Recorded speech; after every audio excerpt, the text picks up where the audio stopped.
on a des outils technologiques aujourd'hui qui nous permettent de faire les choses à distance. Eh bien, faisons-les. Faisons-les différemment, mais faisons-les.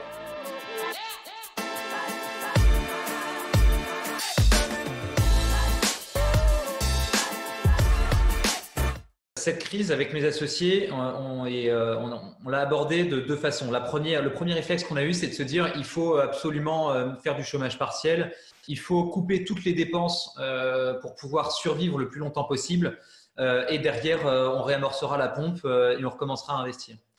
Ça a été notre premier réflexe. Et quand on s'est dit ça, bon, première réaction à chaud, c'est de se dire que ça ne donnait pas du tout envie, forcément. Mais bon, ça donne envie à personne et ça peut être quand même nécessaire de temps en temps. Après, on a pris un peu de recul là-dessus et on a regardé les chiffres. On s'est dit, bon, qu'est-ce qu'on va perdre dans cette crise, comment, pourquoi, etc.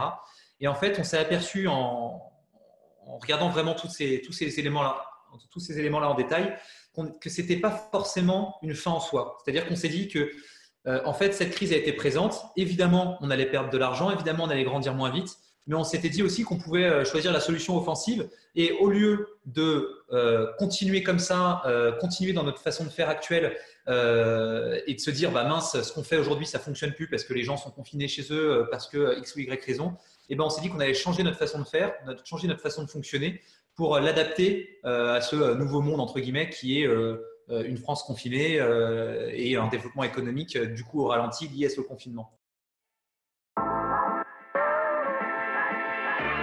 On s'est aperçu que nos problèmes, ils allaient être d'un point de vue commercial, ils allaient être de deux natures. Le premier, ça va être pour commencer à s'adresser aux clients. Habituellement, on faisait des salons, on faisait de la prospection téléphonique, etc. Donc, on allait vers les clients et non pas l'inverse. Et en fait, ça, c'est des choses qui sont plus possibles aujourd'hui parce que les gens sont plus à leur bureau, il n'y a plus forcément de redirection vers leur téléphone mobile, etc. Il y a évidemment plus de standards. Donc, c'est beaucoup plus difficile de rentrer en contact avec des gens. Ça, c'était le premier problème. Le deuxième problème, c'est que c'est beaucoup plus difficile de signer un contrat avec un nouveau client dans la mesure où le processus de décision change chez nos clients parce qu'ils ne peuvent plus passer d'un bureau à l'autre avec un contrat à faire signer. Pardon. Avec un contrat à faire signer. Donc pour ça, on a réfléchi à des solutions.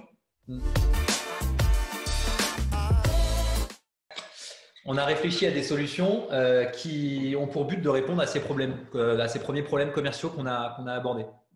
Donc, le premier problème, on y a répondu, enfin, on essaie d'y répondre en tout cas, en changeant notre façon de communiquer vis-à-vis de nos clients.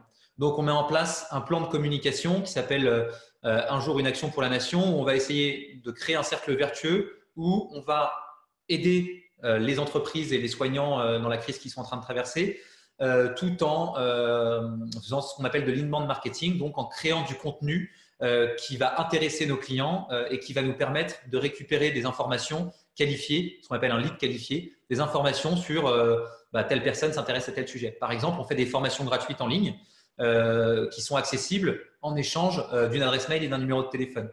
Et ben, ces formations en ligne qui vont être données pendant tout le mois, les clients du coup vont nous permettre, en nous donnant les informations sur eux, de les recontacter pour qu'on puisse échanger sur leurs problématiques qui concernent en fait le sujet de la formation et qui donc nous concernent nous.